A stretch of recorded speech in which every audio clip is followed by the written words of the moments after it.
Yes, bwana, kama kawas kama dawas, karibu sana kwenye Ben TV Media. Tupo hapa kwa ajili ya kuhakikisha kwamba hapo ulipo basi unapata kile ambacho tumekuandalia kwa siku ya leo. Niko na Boy mkali, mchambuzi bora kabisa, na hapa ni kwa ajili ya kuweza kupiga story. Boy vipi? Fresh kama kawa. Kama kawa. Yametimia. Yeah, yametimia bwana. Mara ya mwisho tumekutana hapa tukapiga story nyingi sana kuhusiana na Simba Sports Club katika ile dabi. Hatimaye mambo kama unavyoona, vitu vimetoka hadharani, watu wamefungiwa huko. Tuachane na hayo. Tutaangalia katikati. Leo nataka tuzungumze kidogo hizi hukumu ambazo zimetolewa na bodi ya ligi kuu Tanzania, kamati baada ya masaa 72 kwa kukaa huko, ndio siku kaja kuwa na hukumu. Tukianza na tukio la mwalimu kuweza kufungiwa na kuweza kutozwa faini kama milioni 1 hivi. Mwalimu ni mchezaji muhimu kwenye kikosi cha Simba hivi sasa, na adhabu kama hii sasa itapelekea inakuwaje? Unajua wachezaji kama Salum Mwalimu sio Tanzania, kidunia ni wachezaji ambao wanahitajika sana duniani. Kwa sababu gani? Unajua mpira wa sasa umebadilika sana. Unahitaji kuwa na mshambuliaji ambaye anaweza kufanya kazi nyingi, kupokea mipira, kuchezesha timu akiwa juu, lakini pia kufunga kama kazi ya mshambuliaji, lakini kuunganisha eneo la kiungo cha washambuliaji na mshambuliaji wa mwisho, lakini pia kitu kingine ni kuwakaba wapinzani. Kama unakumbuka katika michuano ya AFCON, Mwalimu alifanya kazi kubwa sana kama unakumbuka katika ile michezo ya mwisho ile, na tukapata nafasi ya kuweza kufuzu kuelekea katika hatua inayofuatia. Kwa hiyo ni aina ya wachezaji ambao kila kocha nafikia anatamani kuwa naye. Anatamani kuwa naye katika kikosi kwa sababu anaweza kufanya vitu vingi.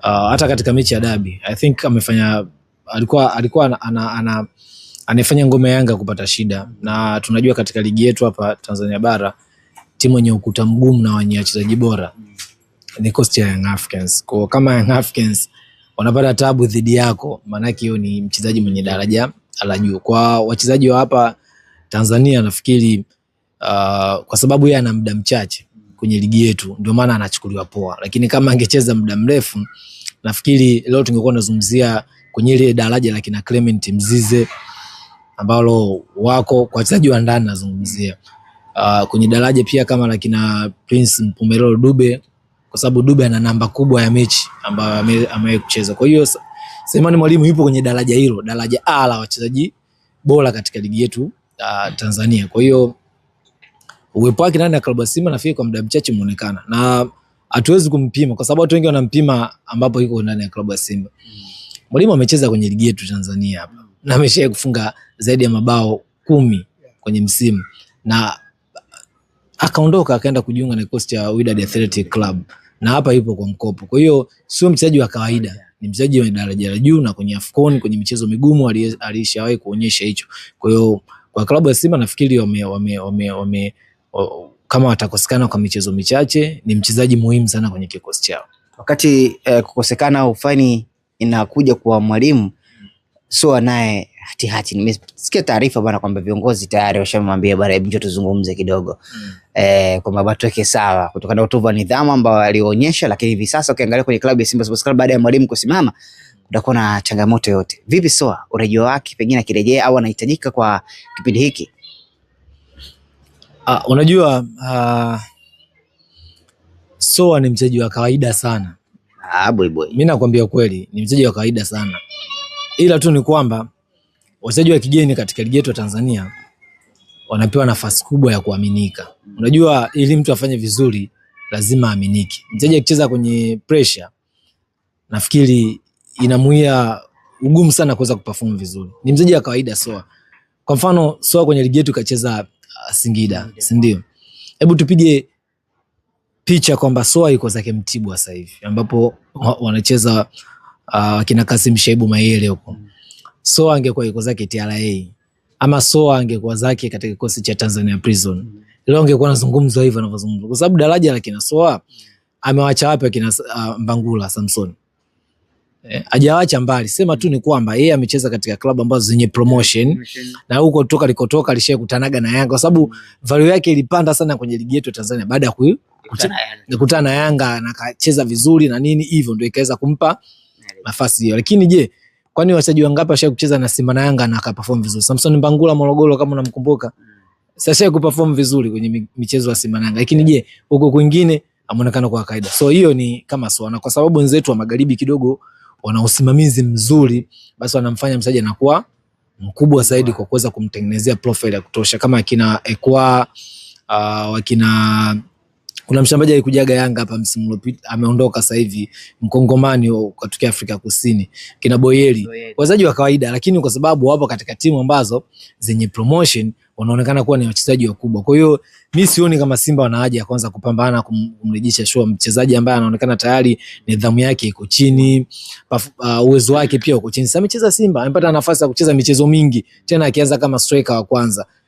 Selemani Mwalimu akikaa nje, lakini haijawahi kuonekana kwamba huyu ni mchezaji ambaye anaweza kaisaidia Simba kwa kiasi kubwa, ama ni mchezaji mwenye daraja la juu. Mimi siona anachokitoa ndani ya klabu. Je, kwa mfano piga hesabu tu. Tunazungumza kila siku kwamba Singida Black Stars ina ukaribu na kikosi cha Young Africans. Huyu mchezaji Yanga wangemwacha kama angekuwa daraja la juu. Hapana. Yaani mimi naona kabisa bora wana mchezaji kama Joseph Gede, lakini sio sawa. Huyo Simba kwa hiki ambacho pengine nimekisikia wakitaka kumrudisha watakuwa wajalamba dume. Hapana, yani unajua nikwambie kitu kimoja. Kama Soa angekuwa Mtanzania, leo angeingia katika chati ya wachezaji kama Luna Moshiboban, ungekuwa nasikika hivyo, jina Siadi Mkude. Unajua Mkude ni mchezaji mwenye heshima kubwa sana Tanzania, kwa sisi watu ambao tunaofahamu mpira. Lakini kuna watu wakimuona wanamwona Mkude mlevi yule. Si imeshatengenezwa hivyo character kwa jamani mlevi, lakini watu wapige hesabu miaka misimu zaidi ya 10 yupo katika kiwango kile kule, watu waongelee. Mtu akipita Juma Nyoso hapa, mchezaji muuni yule, lakini wanashindwa kuheshimu kwamba huyu Nyoso ashaye kuwapaga timu ya taifa Tanzania kombe la Sekafa hapa na amecheza Simba kwa muda mrefu, lakini ikionekana yule ni mchezaji muuni. Kwa sababu gani? Imeshatengenezwa hivyo. Kwa Soa sasa ni mchezaji ambaye ameshaonyesha tabia zake hadharani, lakini ni kama zinabebwa kwa sababu ni mchezaji wa kigeni. Kile angekuwa mchezaji wa ndani angeonekana mlevi, angeonekana mvuta bangi, angeonekanaga huyu ni mtu ambaye anakunywa pombe kali, angeonekanaga ni mtu ambaye anashinda katika hivi vijue vyetu, vibaa vyetu vya usiku hivi, vitambaa na huko. Ingekuwa hivyo, angekuwa mchezaji wa ndani ya Tanzania. Lakini kwa sababu sio mchezaji wa Tanzania, anabebwa kama Bernard Morrison. Lakini Morrison anakuwa anafanya vioja vya ajabu ambavyo angefanya Mkude, leo angeonekana mwenda wazimu. Kama Mkude bwana mlevi, mwenda wazimu, ingekuwa inazungumzwa hivyo. Lakini kwa sababu ni mchezaji wa kigeni, basi wanatengeneza mazingira mchezaji aonekane kama ni special. Jamaa ameshafeli kwenye ligi yetu na ameshafeli ndani ya klabu ya Simba. Haina haja. Yaani mimi Simba naona kama wamalizane naye. Kwa sababu Simba mimi naamini jinsi ilivyo, hata kama Selemani Mwalimu anakosekana kwa michezo kadhaa, yupo ile kijana Baraka Mangosi, wampe chance acheze. Kwa Simba hii ambayo inapasiana hii, kwa yeye kufunga mimi nafikiri ni jambo jepesi tu. Sawa. Simba Sports Club wamepewa faini nyingi sana kuelekea ule mchezo wa dabi. Lakini hizi taarifa pia ambazo zimetoka hukumu kuhusiana na marefa, goli la Mwalimu kwamba ilikuwa ni goli, lakini matokeo ndio hayabadiliki pia. Kwako na maoni gani kwenye hili hapa la kufungiwa kwa muamuzi, lakini pia taarifa imetoka kwamba lile ilikuwa ni goli? So nini kifanyike sasa baada ya matokeo haya yote sasa kwenye mpira wetu, hasa waamuzi kwenye mechi yenye uhitaji mkubwa sana kama hii? Na wengine wanasema kwamba Simba alistahili kwenda kuondoka na alama 3 katika Yanga mbovu. Mimi nilizungumza kwamba Simba atashinda mchezo kabla hajacheza hata na Dodoma.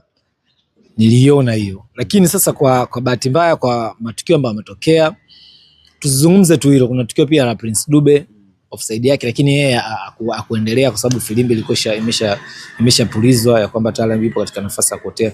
Kwanza mimi nashukuru sana bodi ya ligi kupitia kamati yake ya masaa 72 kwa hicho ambacho wamekiletea. Unajua kitendo cha kutoka hadharani na kuandika taarifa kama zile na kuchukuliwa hatua kwa baadhi ya matukio ambayo yanaonekana kuwa hayako sawa kwenye uamuzi ni jambo moja.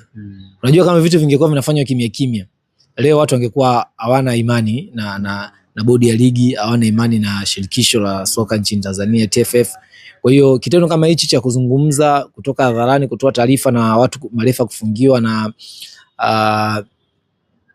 hizi faini kutolewa, maana yake hilo linapoza kidogo mioyo ya watu. Ni sema ambao watu kidogo wanajifaje, wajifariji kwamba kweli hichi kilistahili kwa hichi, kama sisi tulivyokuwa tunaona, ama kama tafsiri za wachambuzi na watu wengine walivyokuwa wanazungumzia ni jambo la. Ila mimi Nachosikitika ni kitu hichi kimoja. Nimeona kuna taarifa moja ya Dodoma Jiji, mashabiki wa klabu ya Simba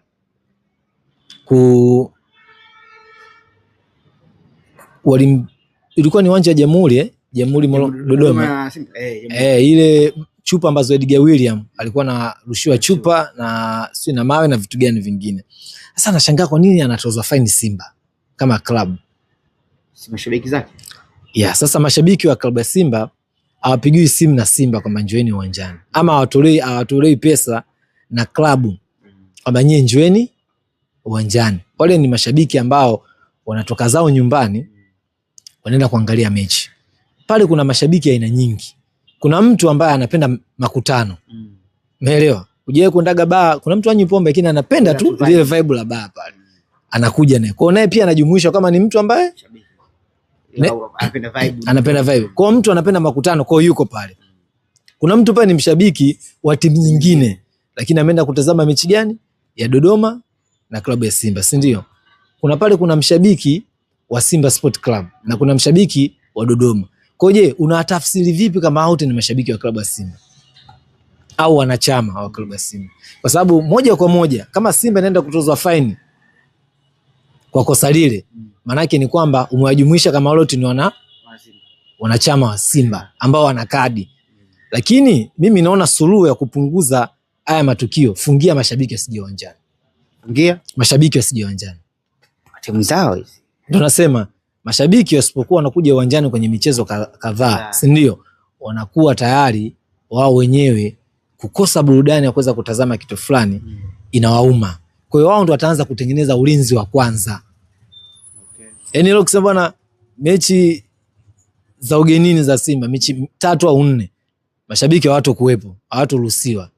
Maana yake hiyo ndio unatengeneza nidhamu kwa mashabiki wasifanye matukio kama yale.